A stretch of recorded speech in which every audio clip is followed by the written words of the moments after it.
চিন্তা করো না, দুদিন তুমি এক মাসের ভেতরে দেখবে সব মিটে যাবে, জলের জল হয়ে যাবে।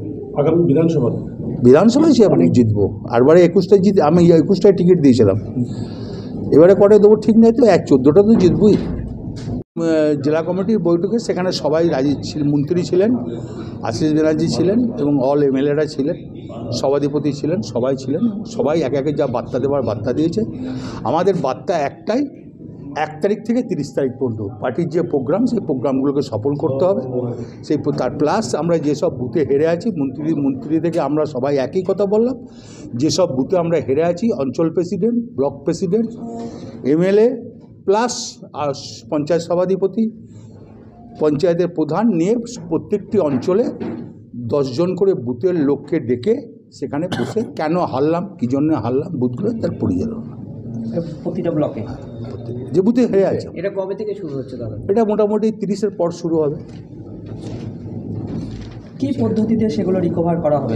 এমএলএরা দেখে নেবে, এমএলএরা যেখানে এমএলএ আছে তারা দেখে নেবে, তাদের টিম থাকবে। আপনার কোনো সভা টভা? আমার সভা আমরা বসবো, আবার আমরা যারা আছি 7 জন বসবো, প্লাস ব্লক প্রেসিডেন্ট বসবো, মেন লিডারদের ডাকবো, বসে আমরা আবার 26 জানুয়ারির পর আমরা বসবো।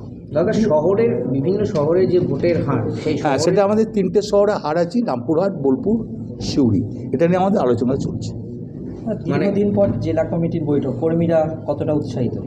ভালোই উৎসাহিত। দেখুন, আগেও তো জেলা কমিটির মেম্বার হয়ে মিটিং হয়েছে, আগেও তো জেলা কমিটি আমি যখন ছিলাম না তখন ফিরে আসার পরেই প্রথম, তার আগে হয়নি, তার আগে হয়েছে দীর্ঘ 2.5 বছর পরে এই এত বড় আপনার উপস্থিতি।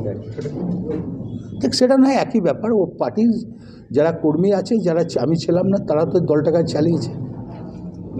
সেই স্বতঃস্ফূর্ততা আজকে কি সেই না, আমার বক্তব্য, আমি যখন ছিলাম না তারা তো দলের হালটা ধরেছে। স্বতঃস্ফূর্ত ছিল, সবারই ছিল। দীর্ঘদিন পর অনুব্রত মণ্ডলকে পাওয়াতে সবাই খুব খুশি এবং তারা অঙ্গীকার করেছে যে আমরা 11টা সিট বীরভূমে, বর্ধমানে 3টে সিট, 14টা সিটই কিনি।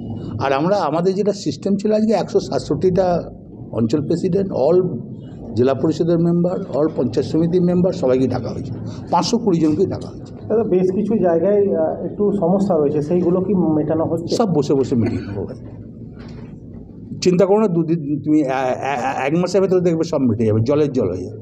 আগামী বিধানসভায় সে আপনি জিতবো। আরবারে 21টায় আমি 21টায় টিকিট দিয়েছিলাম, এবারে কটায় দেবো ঠিক নেই, তো 14টা তো জিতবই।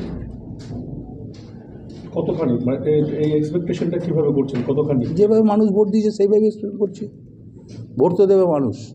শহরের ক্ষেত্রে দাদা আলাদা চিন্তা ভাবনা রয়েছে? করছি, ওটা আলোচনা করবো, পার্টির এটা আভ্যন্তর ব্যাপার, ওটা আমরা আলোচনা করছি 3টে পৌরসভা। এরপর আবার কবে মিটিং করছেন সেটা জানিয়ে দেবো। ঠিক আছে।